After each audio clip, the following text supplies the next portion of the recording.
শোনো, তোমরা বাঁচবে।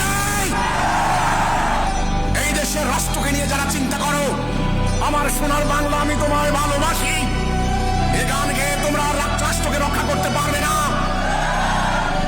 কিভাবে রাষ্ট্রকে রক্ষা করতে হয়, আসো বসো, আমার কথা শোনো। আমি আল্লাহর পক্ষ থেকে গাইডেড মিসাইলের নাম শুনছো? গাইডেড মিসাইল লক্ষ্যভেদ করে, কোনো লাভ হবে না।